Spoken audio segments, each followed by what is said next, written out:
Namaste, good morning, Assalamu alaikum, Sat Shri Akal, Namo Buddhaya. Welcome to my channel life unscripted. मैं हूँ आप सबकी अर्पिता। कैसे हो आप सब लोग? Today is the fifth day of our Deccan Odyssey holidays. Now we are stationed at Karmali station of Goa. Today we'll have whole day sightseeing of Goa. We'll have some UNESCO World Heritage walk through some lanes of Goa where still some houses which are of Portuguese style architecture are preserved. We'll visit two of the most famous churches of Goa. We'll have high tea in an old Portuguese house, and we'll visit Sahakari spice plantation.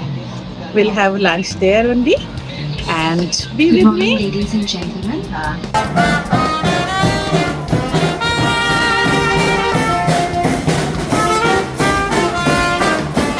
In Karmali station, Goa, we were welcomed by Goan folk music and went inside our bus to proceed to Fontainhas, the Latin quarters in Panjim, which still has some well-preserved houses built in Portuguese style architecture. Panjim.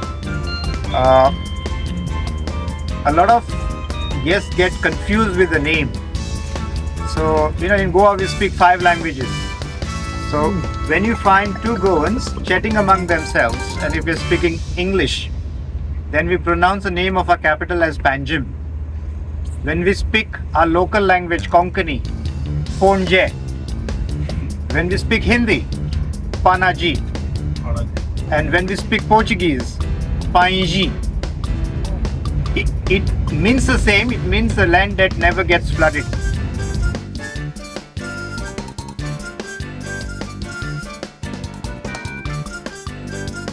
We experienced UNESCO World Heritage Walk around Fontainhas. Goa was under Portuguese rule from 1510 to as late as 1961. In 1961, Goa, along with Daman and Diu, was annexed to India. As Goa was under Portuguese rulers for 450 years, there are some facilities offered to Goans from Portugal. Any individual who was born in Goa before 1961, as well as their children and grandchildren, will be eligible for Portuguese nationality and a Portuguese passport. We were informed by our guide that many Goans have Portuguese passport, and using those they get easier entry to countries like USA and Canada. Also, educational scholarships are offered from Portugal government to Goans under specific conditions.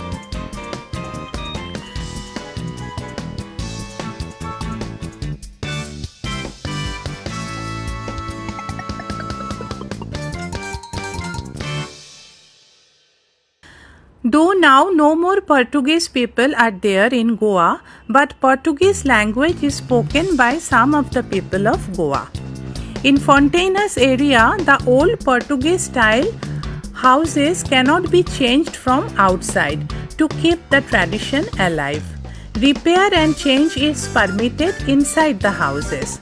Normally these are tiled 1 or 2 storied houses with hanging balconies. Outside colors commonly used are indigo and olive green. All these houses have gardens in the front. A soldier and a rooster statue on the house implies you are welcome. We saw a quite number of houses having soldier or roosters on them. In the 70s till the beginning of 90s, lots of hippies used to come to Goa, and their favorite stay used to be these Portuguese houses. Now also many of the houses are used as hotels or homestays. All the roads in this area are one way, and the whole area is full of greeneries. This is my 6th visit to Goa, but for the first time I heard about this area and about the UNESCO Heritage Walk in this area. Surprisingly, in common tour programs, these are not mentioned. As I always have a liking for anything antique, this will remain as a good memory for me. In the restaurant named 1st January, we had some Portuguese desserts, very delicious, and that made me think to visit a Goan Portuguese restaurant in Mumbai to have some savory Portuguese dishes. After visiting Fontainhas, we went to visit a very big old Portuguese mansion in Ponda, Goa. This is an old heritage palace. Name of the palace is Figuro. This mansion was built in 1590, even before the Taj Mahal. An influential Goan Hindu family who was in mining business, name of Podiars, converted to Christianity and took the name Figuro. In the mansion, the roof of the chapel is designed like Hindu temples. Also, we could see quite a number of Hindu idols like Lakshmi, Ganesh and others displayed here and there, also carved in some pieces of furniture. We had high tea there with some cookies and cheese balls. Part of this mansion is now converted to hotel and part of it as museum displaying antiques, paintings, photographs, furniture and artifacts. Hotel rooms are quite spacious and nicely decorated, restoring the old Goan Portuguese tradition.